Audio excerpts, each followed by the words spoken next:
joining us today for the Senate Education Committee meeting. We are going to start off with our final action on bills previously heard, and what we have scheduled for today is Senate Bill 362, which is requiring local boards of education to document and consider the school needs assessment and state assessments in the budget process. So we'll start with a brief overview from our reviser. Thank you, Tamara, for being with us today. Thank you, Madam Chair, and good afternoon, committee. Senate Bill 362 would require school districts publish the building needs assessment on their website. Additionally, the local school board would be required to include in its minutes that the needs assessment was provided to the board evaluated the needs assessment, and how the board used that needs assessment in preparation of the school district's budget. Additionally, Senate Bill 362 would require local boards of education to review the state assessment results and document three things. First, the barriers that must be overcome to have students achieve grade level proficiency, any budget actions that should be taken to address and remove those barriers, and the amount of time the board estimates it will take for students to achieve grade level proficiency if those actions are implemented. And I'll be happy to answer any questions. Committee, what questions do you have of our reviser? I'm not seeing any, so let's just start moving into action. And I will just let the committee know, I know, we'll get there. Just wanted the committee to know that in tax committee today, there was some extensive conversation about what we continue to hear from teachers where they're having to use out-of-pocket money to pay for supplies for their classroom and for their students. There has been some action whereby one bill is that they will get a tax exemption for their state income tax. Another bill is requiring school districts to reimburse teachers. That's coming to us directly. So just so that you know, that is another topic, though it's not directly, it is indirectly. So when school districts are doing this assessment, part of what they need to be looking at is what is really needed in that classroom that the districts aren't providing as far as funding. We all know, you go to an elementary school and what do you expect to see on the walls? Well, you expect to see those bulletin boards and for them to be colorful, meaningful, and to change regularly, not be the same thing, not be static for a quarter or a semester. So again, those are the kinds of things. We're talking about anything as basic as what a teacher needs for the classroom to what are specific programs that are needed to be implemented to help those at-risk kids. So now I will ask, as far as amendments, I do want to say a special thank you to Senator Dietrich because I know that she has been working with not only those that spoke out as proponents for this piece of legislation, but has also been working with the two.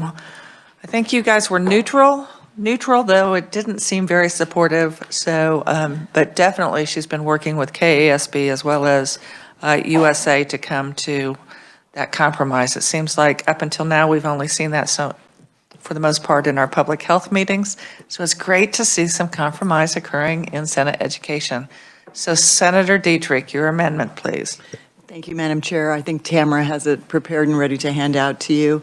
It's just one amendment with several balloons because there's just some language that we revised and modified as we were working with many different groups. And I think, did I see Mike O'Neill walk in? Yeah, Mike's here too. So we worked with. Is your mic on? Yes, my mic is on. Move it closer so everyone can hear. Sure. Okay, great. Thank you.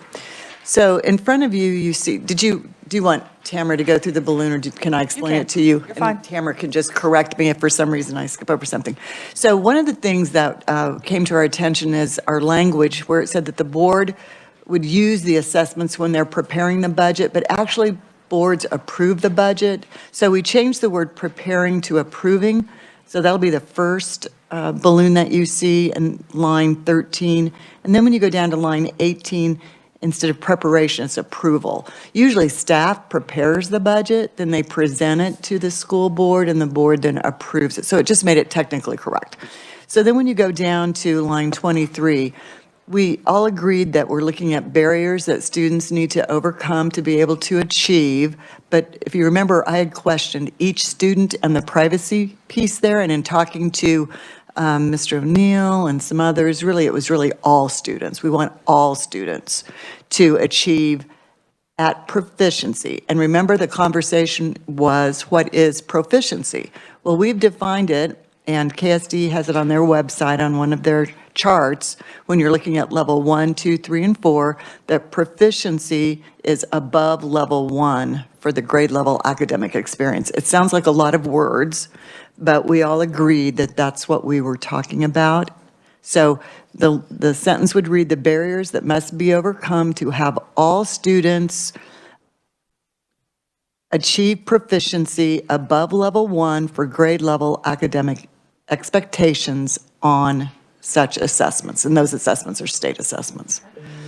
So, and you'll see the same language in C for the same kinds of proficiency. Then if you look at the back, we talked about the needs assessment and having it be available and posted, and that the document needs to be something that the state or that the board has looked at and made their decisions about. So we're working on that tool. It won't be exactly the same tool that we saw earlier, because if you remember, that's 10 years old, the building needs assessment.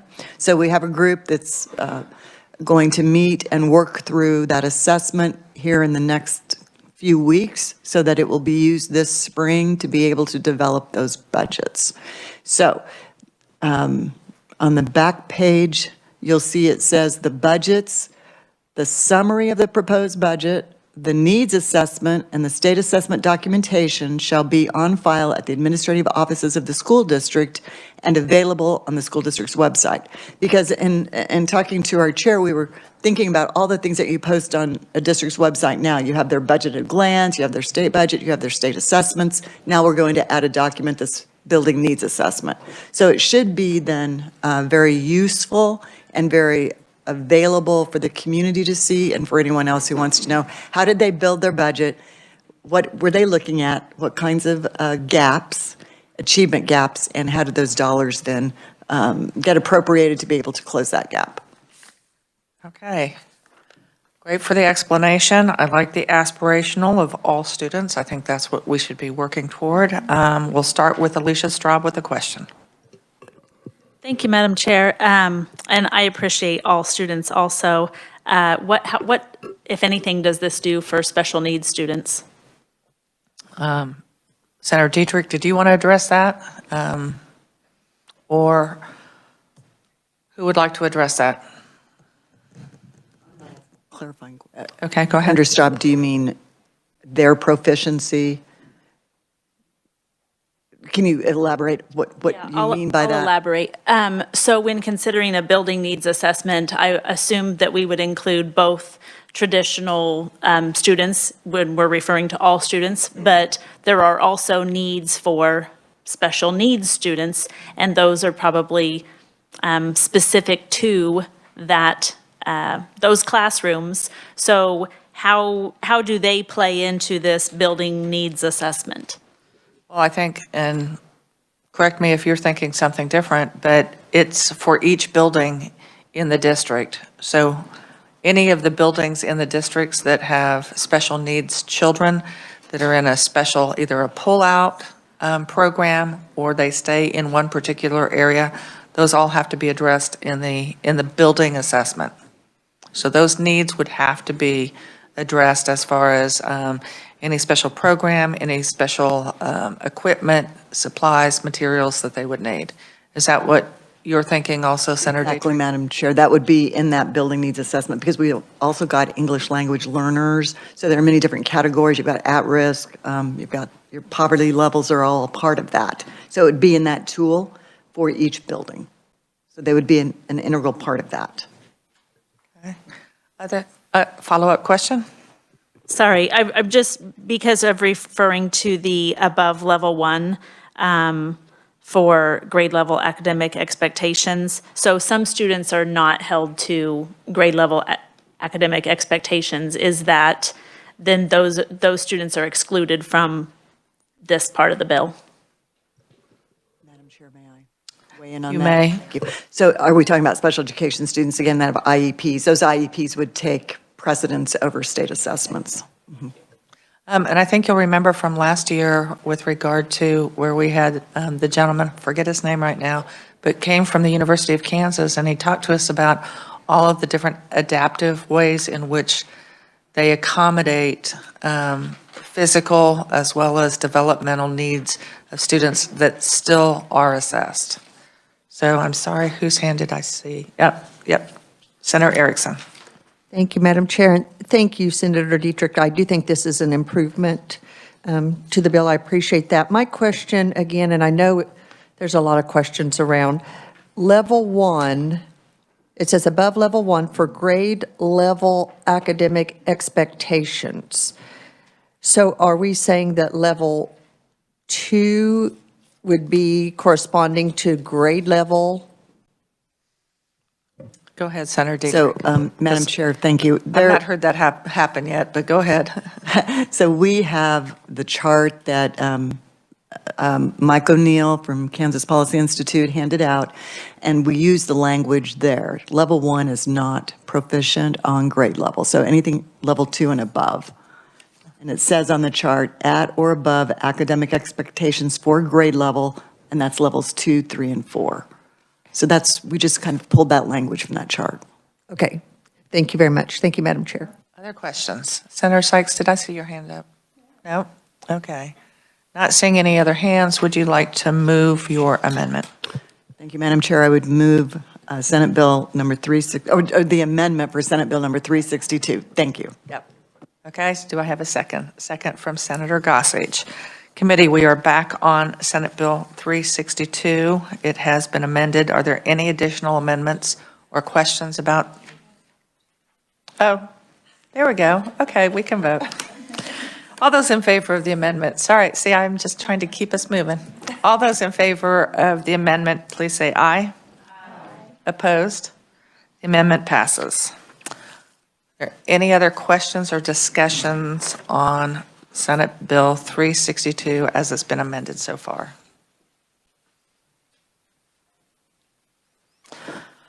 I am not seeing a request for any additional conversation about this. I see that our two individuals that testified are sitting in the front row. They don't have happy faces on, but they're not shaking their, now we do. There we go. We got a response. Okay.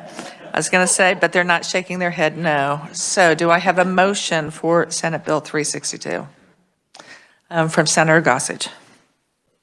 Madam Chair, I move that we pass out Senate Bill 362 as amended, favorable for passage. Okay, there's a motion. Do I have a second? Second from Senator Dietrich. Any additional conversation? Again, I do say thank you for this being worked.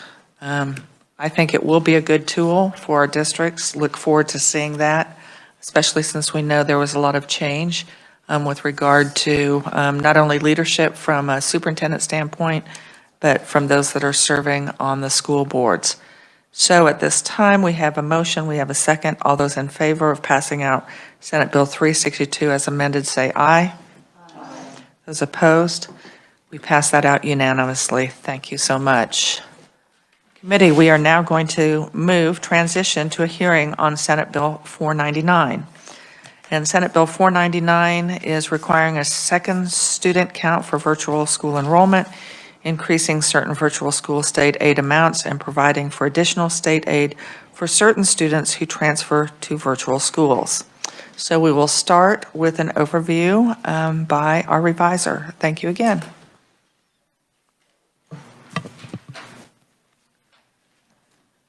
Thank you, Madam Chair. Senate Bill 499 would amend the virtual school state aid determination for virtual school students in three ways. First, it would add a spring count date. Second, it would increase certain virtual school state aid amounts. And third, it would include a mechanism to address aid for certain students who transfer from a non-virtual school to a virtual school.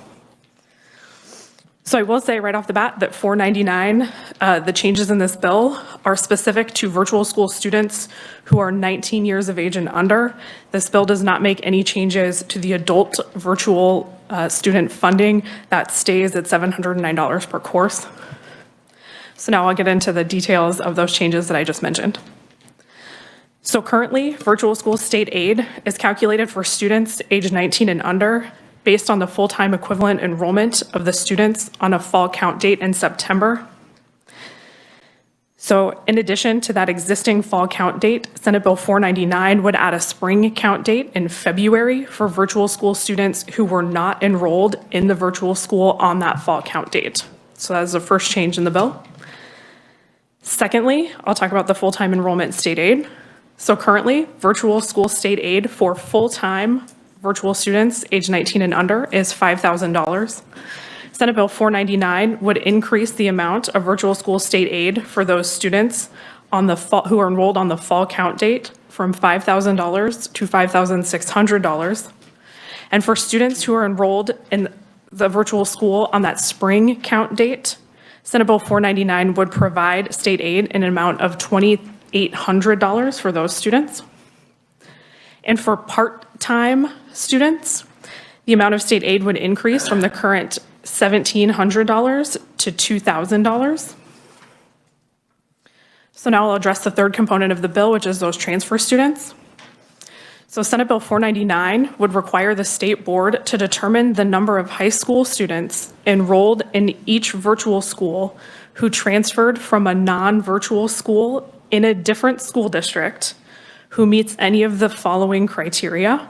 First, if that student does not have sufficient credits to graduate with the student's cohort, the student has failed 2 or more courses while it was enrolled at the traditional non-virtual school, and that student scored below grade level on any state assessment, again, while enrolled at the traditional non-virtual school. And so for each school district who had students who meet that criteria transfer from their school district to a virtual school, the State Board of Education would deduct from that school district's state aid an amount equal to the number of students who meet that criteria multiplied by 45.6% of the base aid for the preceding year. Additionally, and kind of correspondingly, for the virtual schools that receive those transfer students who meet that criteria that I just described, the state board would disperse an amount equal to the number of those transfer students in that virtual school, again, multiplied by the 45.6% of the base state aid. And the bill would take effect upon publication in the statute book, and I'll be happy to answer any questions. Committee, what questions do you have? Because there's a lot of components there. So we will start with Senator Straub, and then we will go to Senator Petty. Thank you, Madam Chair. And thank you, Tamara. Could you elaborate a little bit on why the 19 years of age and what is the current age for a student in any brick and mortar public school? So the 19 years of age is kind of the existing cutoff for the types of virtual school funding. So currently for adult learners, they're 20 years of age and older. And same with 19 years of age and under, virtual school state aid does differentiate already for those students. So we're kind of distinguishing between high school age students and adult age students in virtual school. Follow up, and then Senator Petty. Thank you, Madam Chair. So if they were 19 years and 11 months, they're still considered high school or for virtual school funding for student age, not adult? Yes. Okay, thank you. Senator Petty. Thank you, Madam Chair, and I have a few questions. So Tamara, and thanks Tamara for that review of the bill. On the count, so we now have 2 counts, and what is in the bill for the whether it's the spring or the fall count, is that the same of taking the number of hours? I mean, now we have 2 different times, September 19th and then a day between September 20th, after September 20th, but before October 4th, and taking those numbers and multiplying them by 12. Is that new? I mean, adding the spring count's new, but the method is that new? No, it is not. The way that currently the fall count works is you're exactly right. It is a single school day on or before September 19th of the school year and a single school day on or after September 20th, but before October 4th. And what they do is they take the highest number of minutes of the one day before that date and the one day after, and they add those together and divide it by 2. And that's how you get the FTE determination. Okay. And then on the funding, on page 2, so it is now going from 5,000 total to being 56 plus 2,800. Is this correct or not? No, so if the student is counted in the fall count date, it would be 5,600 regardless of whether they're there in the spring or not. If the student is not there for the fall count date and only there for the spring date, it would be the $2,800 amount. Okay. And then lastly, on the section dealing with the student that transfers from a regular public school to, it'd be high school, to a virtual program, is there anything that speaks to they were enrolled, for the amount of time that they were enrolled in that public school? No. Okay, so there's not that. Is there anything, so there's nothing about the amount of time they were enrolled in the public school that they're coming from, even though that public school would be penalized? There is nothing in the bill that requires that student have been a student of the non-virtual school for any particular amount of time. Okay, thank you. You bet. With regard to the punishment, there's no punishment if they're at grade level. There's no clawback. It's only if they're below grade level, or if they've failed 2 courses, or that's the only thing that triggers, is if they are not able to, without considerable intervention, graduate with their cohort. I understood that. Okay. Senator Sykes, and did I see someone else with their hand up? Okay. Senator Erickson then.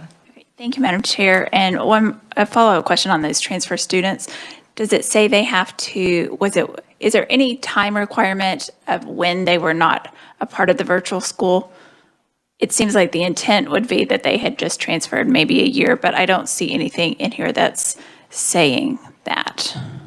So if you look on page 2 in line 37, the lead-in does require each year. So this would be calculated for that year. Okay. Senator Erickson. Thank you, Madam Chair, and thank you, Tamara. I just need a little clarification on a couple things on the transfer. So can you tell me where the 45.6%, that seems like a very specific amount, where that came from? So that is the same multiplier that is used for at-risk student weighting. Okay, thank you. And then, so let's say we have a student that transfers from a non-virtual school from one district to another district to their virtual school, and they do that after the fall count date, right? But before the spring count date. So they would get the spring count date amount of $2,800. Then would they also get the 45.6% of the base aid for the preceding year, which is about $2,200 in addition to that $2,800 for that school year? Yes. Well, that makes that student get more than if they were a full-time student from the get-go for the fall count date. Is that correct? Yeah, if the math checks out, yeah. Okay, thank you. Thank you, Madam Chair. Okay. Committee, what other questions? Senator Straub. Thank you, Madam Chair, and I'm trying to read through here as quickly as I can, but what about students who transfer into virtual schools from either private schools or home schools? How does it affect the funding that would then go to that public virtual school? So they would receive the normal amount of funding, whether it's the 2,800 or the 5,600. They would not be included in this extra transfer funding piece. It does require transfers from a non-virtual school of a school district. Okay, this is, sorry, follow up here. And actually, this happened to me and my children a number of years ago, over a decade ago. We had transferred from another state using the same curriculum, the same virtual curriculum, privately, and transferred into, moved to Kansas, called the virtual school, tried to transfer into the school, and were told that we couldn't. In fact, at that time, I made, I think, 6 different phone calls to the State Board of Education. I don't know how many people. And finally, they said, contact your legislator. So I did that. And somehow, I don't know, someone made an exception and we were allowed to enroll in school, because if you're moving in from out of state, any public school would be required to take you as a student, I assume, regardless of when our count days or funding days start and end. So I'm still confused by this. It seems that we are rewarding students from, or rewarding the school district from a student who they've already collected money for as a brick and mortar student, and then if they go transfer into their virtual program, it's giving them additional funds almost.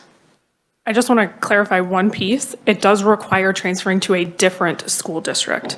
So if they were in the brick and mortar school of their school district and they transferred to the virtual school of the same school district, it would not trigger this transfer funding mechanism.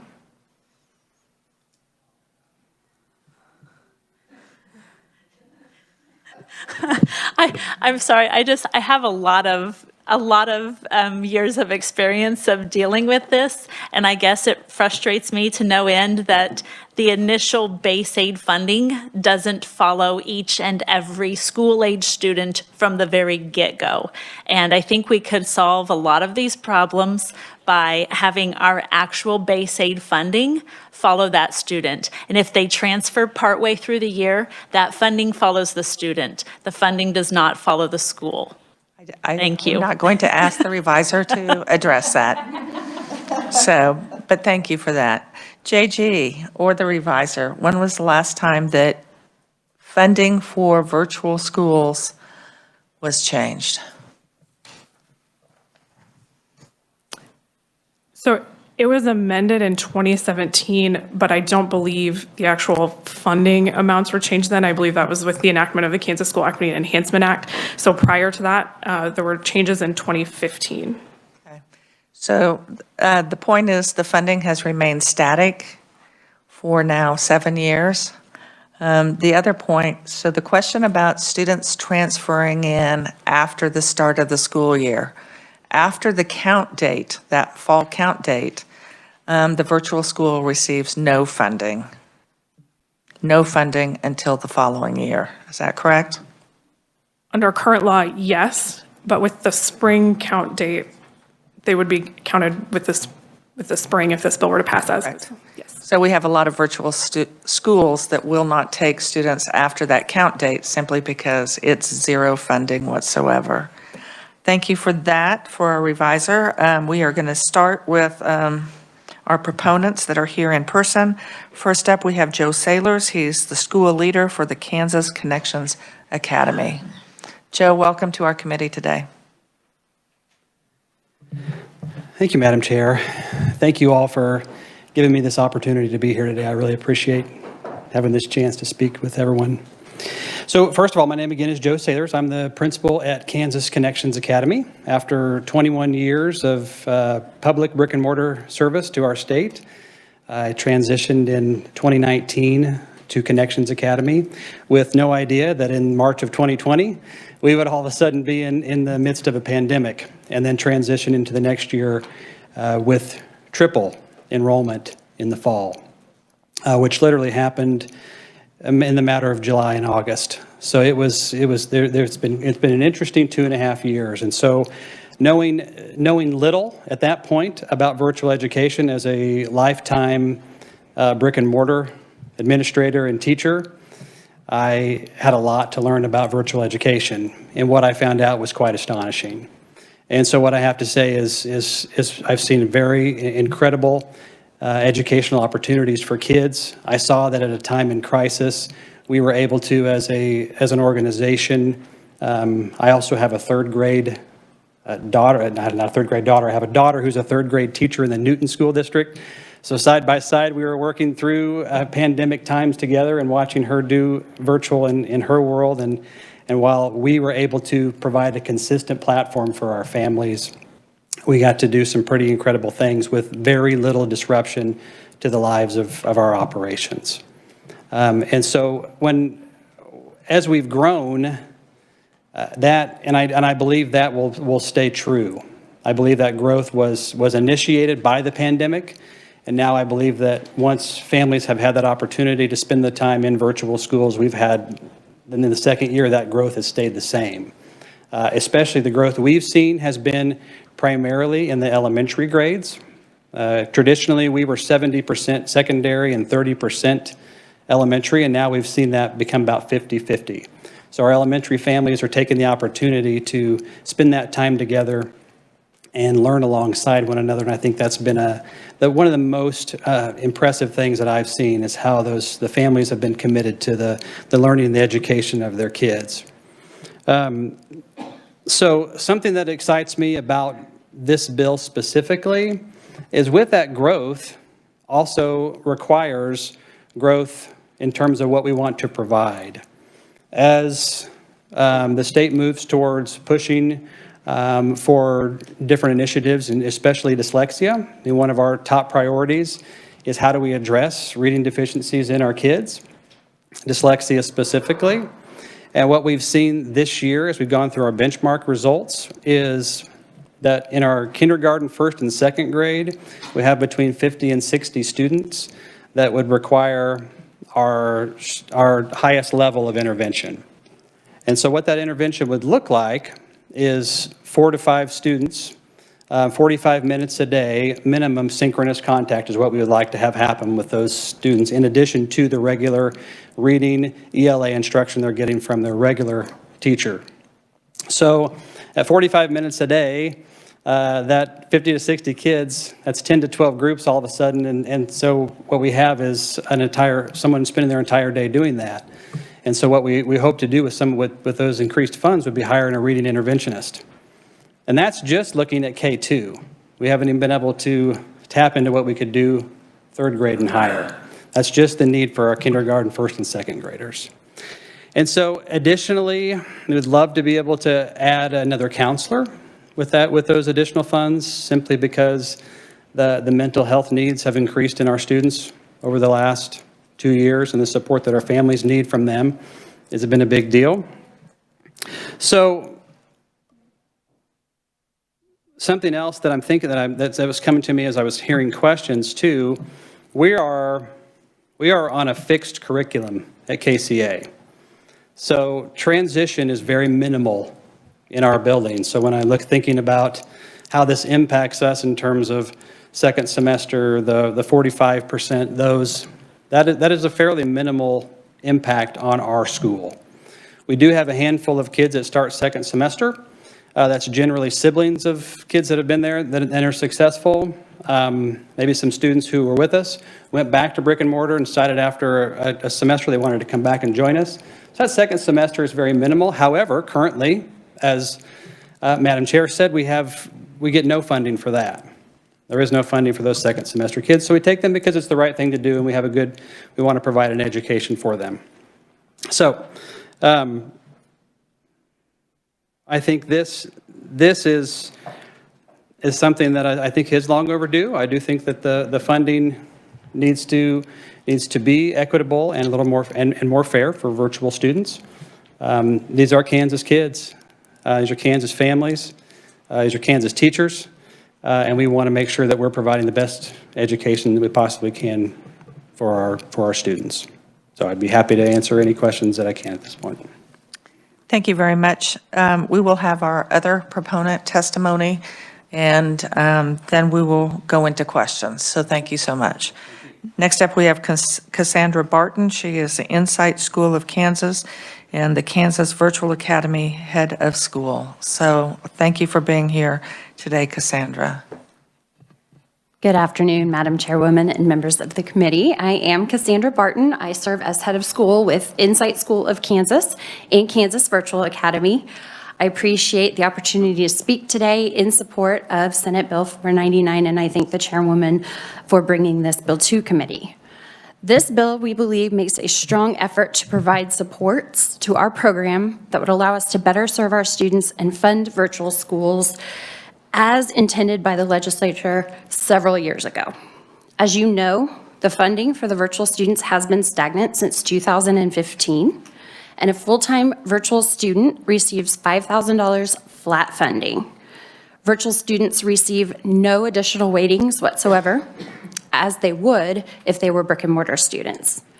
At the virtual schools that I serve, around half of our students are at risk, and around 17 to 20% are special education students or on some sort of special program of some sort, EL, 504, et cetera. Senate Bill 499 increases funding for virtual students to the level that the legislator intended for the 2015 post-legislative audit. This additional funding would assist us in increasing opportunities for our students. We would have more resources to support both our staff and our students to help them grow and see success. Focus areas, of course, are going to be reading, as Mr. Saylors talked about, the Dyslexia Initiative, math, career preparation, Career Prep Academy, credit recovery opportunities for our students, and of course, social emotional learning. That's always been important, and I'd say the need for that has increased given the experiences our students have had through the pandemic. This bill also provides funding for students who enroll with us in the spring semester. Currently, we receive no funding for students who come to us after the fall count date. If this changes, it would help us aid the spring enrollees throughout the semester as they adjust to virtual learning. There is kind of a steep learning curve when you dive into virtual schooling. And in addition, we would have more resources to address the spring enrollees that come to us and haven't been enrolled in schooling anywhere in that fall semester. They have a gap that needs to be addressed, and that takes some additional interventions and resources as well. Finally, this bill would allow additional funding for students who enroll with us that are at risk of not graduating with their four-year cohort. Graduation rates have been a big focus for us at Insight for many years, and a root cause when we went back through of the lower years was the amount of students that we were enrolling that were already off track or credit deficient when they came to us. These students have stumbled along their path, we know that, but they deserve the opportunity to finish high school and earn that true high school diploma if they want one. And additional funding would allow us to better serve them in doing so. We could provide staffing that could focus more specifically on them, the students that are off track, and on their individualized plan of study, or we call them grad plans, and help them get a plan of action in place to get them to that finish line, so to speak. It would also offer us an opportunity to have a different cadence of courses maybe for these students that would increase the chances of them catching up on some of those credits that they're deficient on and graduating within their four-year cohort. Public virtual schools are an excellent fit for some students and families in Kansas. Operating within the same level of funding for this length of time has been a challenge. I know as a state we want to do what's best for all kids, and what's best for our Kansas virtual students is to increase the funding for them. Thank you so much for your time, and we ask for your support on this bill. Okay, thank you very much. So we will now open it up for proponent questions for either Mr. Saylors or Ms. Barton. So we will start with Senator Straub, and then we'll go to Senator Petty. Thank you, Madam Chair, and this can be answered by either one of you. What have the costs of the curriculum from the curriculum companies done in, say, the last 5 years? I honestly would have to go back and look. I know that our vendor has been working with us to maintain the ability to use them and have been very, very cooperative on that, but I'd have to look at those changes over the years and get back with you. Okay. follow up, and then Senator Petty. And one follow-up on that, do the rates vary by how many students that you have? Like, is there a breakdown of if you have 1,000 students, if you have 5,000 students, on the rate at which you can purchase that curriculum? For us, it's just by student cost. Senator Petty, or, well, just pause. Mr. Sailors, did you have something to add that is perhaps different? Well, we are a little different. We're under the Pearson umbrella. So our curriculum is provided, by our corporate. So the costs, I would have to see what their costs are that funnels out of our budget as well, too. Okay.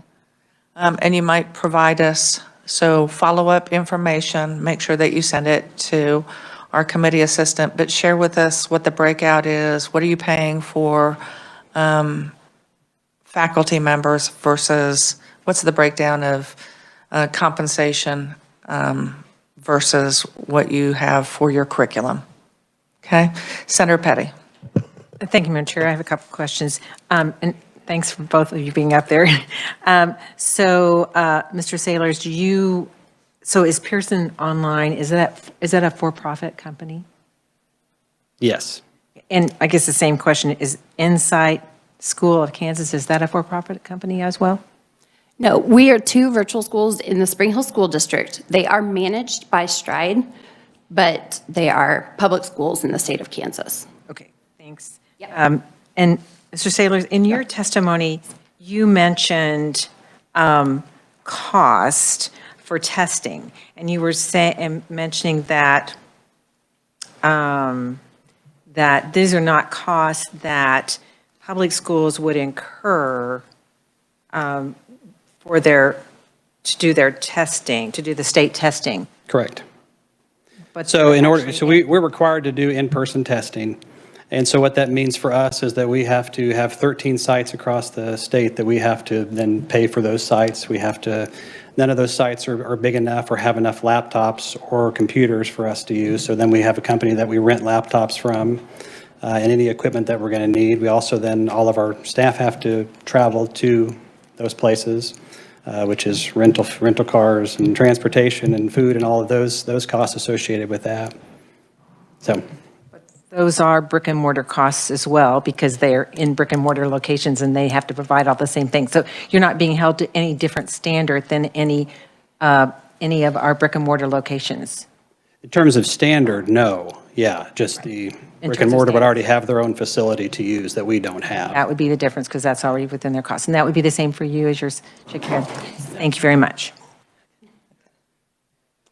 Okay, so next I have Senator Sykes, and then I have Senator Gossage. Thank you, Madam Chair. And this is for Ms. Barton. Have you been in front of this committee before, or was it the special education? This one in particular this year, but I was in a joint committee hearing in December. Yes. Okay. That's what I thought. And that's what I was looking. So, and you can get back to us on this, because I have the information of like your cohorts for their graduation rates if they've been in the virtual school for all 4 years. I think it was like 77 and then 88. Can you provide information on students who have not been in that 4 years, like if they come in their junior year, can you get any information on their graduation rate? I just want to make sure I'm understanding, so I look at the correct information. You're wanting basically to know if we pulled out the students who are with us for their entire high school career and just looked at that graduation rate, what that would be? Okay, I can get that for you. And then also, and I'm combining, but did you and I'm sorry, Madam Chair, in one of our things on virtual schools, we had kind of the makeup of enrollment, and I know we only, like there was a discrepancy of what that count date and then what they had, and there was kind of some movement on both ways, people choosing to go back to a more traditional and then others. Do you have that information or do you have a kind of a drop dead date that you don't allow other students to enroll? Sure, so we do. We have an enrollment window. We end our fall enrollment season the first Friday of September. For kindergarten through 8th graders, they can continue the enrollment process or start the enrollment process and could be enrolled as a spring enrollee. So they'd start with us the first day of second semester. We do not do that for the high school at this time due to working on graduation rates. Thank you. Next up is Senator Gossage and then Senator Dietrich. Thank you, Madam Chair. Thank you for being here. On line 17 on page 1, it said a school district that offers a virtual school shall. I see this same wording several times in the bill. But you are not a school district that offers a virtual school. You are a virtual school, correct? Correct. We're authorized through Elkhart schools. That's our authorizer. So are you considered a school district? I'm trying to look at. We are a school. We are a school in the district of Elkhart. Okay. So our virtual schools are public schools. They are tethered to a school district. Okay, so It that has would be, brick and mortar. that would be a school district has a virtual school, meaning there is a virtual school tied to that school district. So then my next question would be, what if there is not one tied to a school district? We don't have virtual schools in this state that are not tethered to a school district. Okay, so all school districts? So my question is, do all school districts have a virtual school tied to them? No. And in fact, I know that JG can get this for us again, but at the beginning of the session where we had the school by the numbers, and it does show the virtual FTEs. And so if you go through there, most school districts don't have a virtual school tethered, but it does indicate the school districts that do. Thank you, Madam Chair. Thank you for clearing up my confusion, because I'm thinking of schools who offered virtual classes during the COVID compared to virtual schools. Two separate things. Two very separate things. Thank you. Thank you. School districts that offered virtual during COVID received absolutely full funding, including all of the weightings. There are no weightings related to our existing virtual school programs. So I think next up, Senator Petty had one question, and then we have Senator Erickson. I did forget you. Senator Dietrich first, then Senator Petty, then Senator Erickson. And let's make sure that we have time for our opponent testimony, because I got a question for him. Go ahead. Thank you, Madam Chair. Do you allow students to maybe just take 2 courses virtually? What constitutes a part-time student? Do they have to be enrolled in 4 classes or?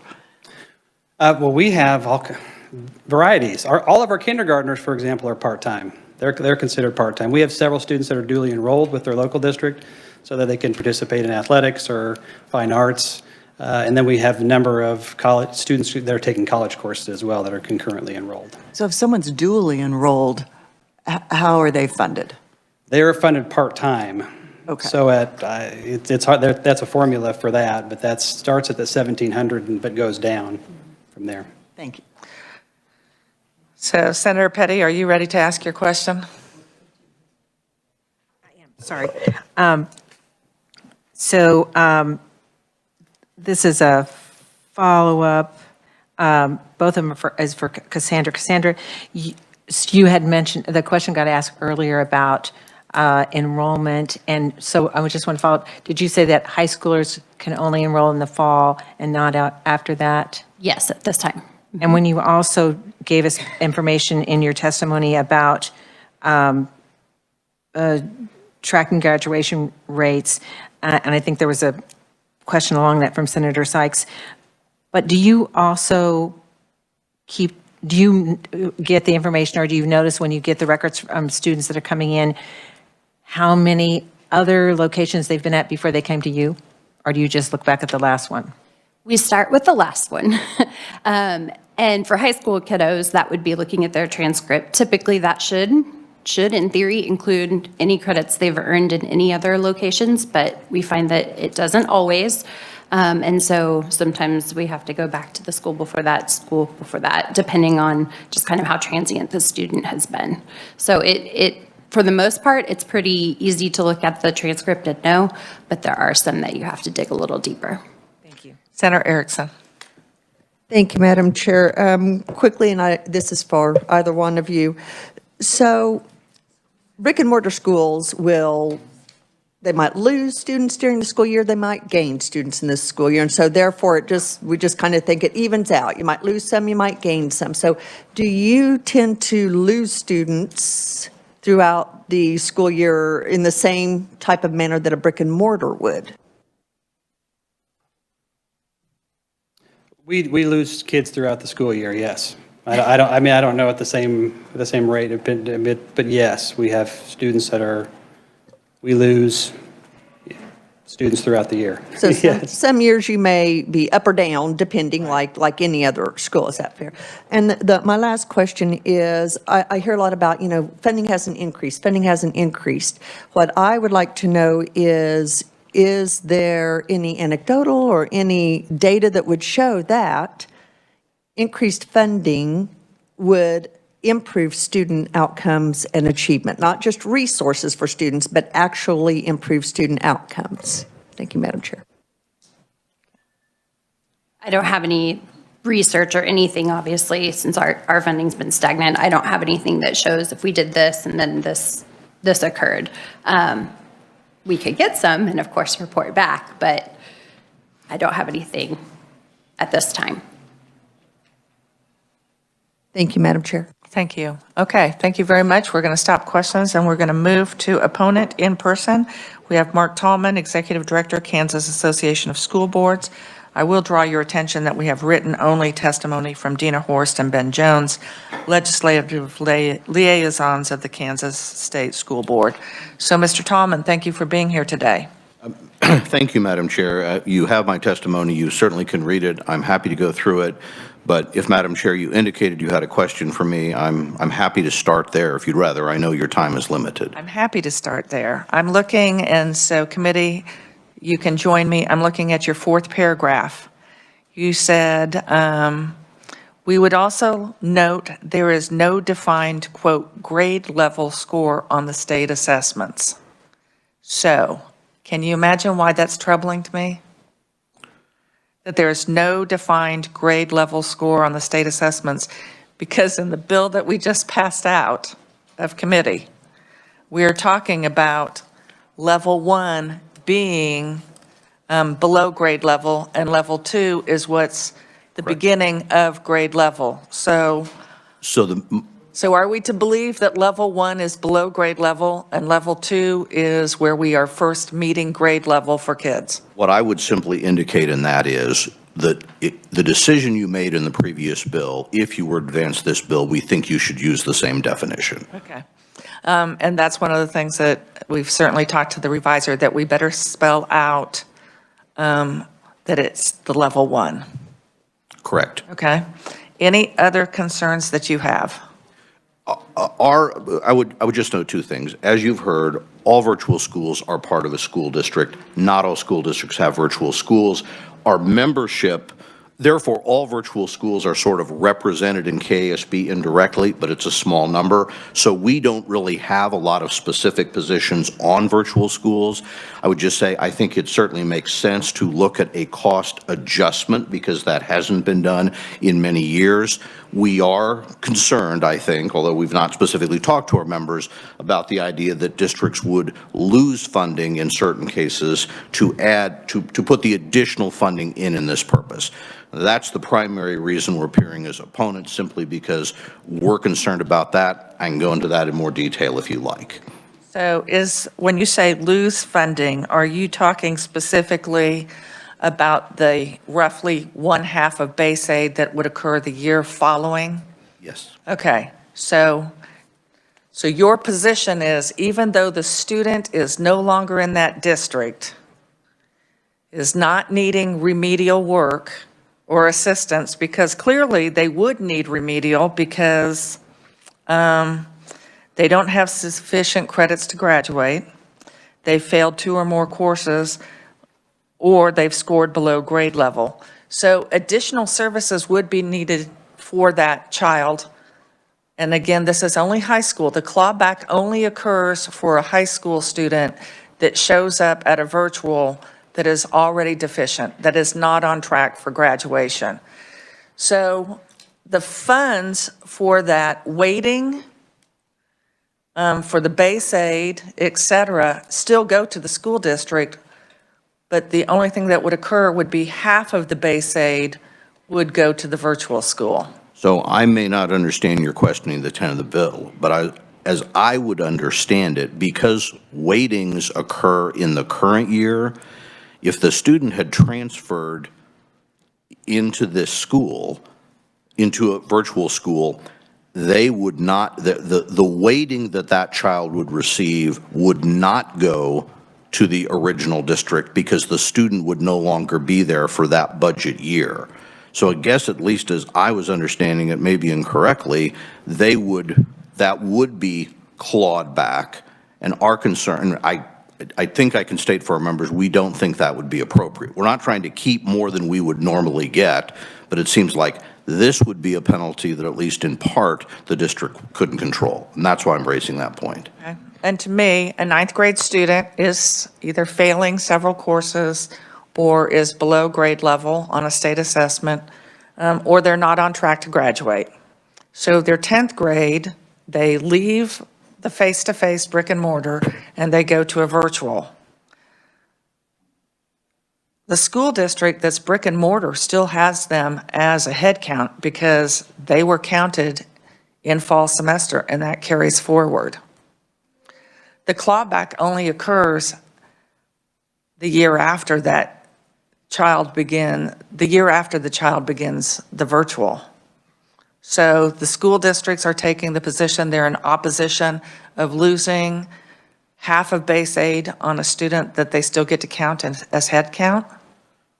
Well, again, I want to make clear, because this is not an issue we've had to discuss with our members. I can't point to something we voted on. Okay. My supposition is that our members would feel that if, in this case, you are taking away more, as I understand it, more money than they would normally lose, that would be a concern. And if I'm not understanding how the bill is supposed to work, I apologize. I don't understand how they lose money because it's funding is based on head count from year prior or 2 years prior.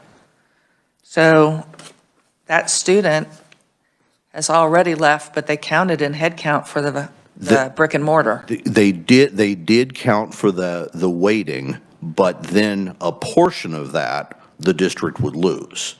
And I think that would be what our members would be concerned about.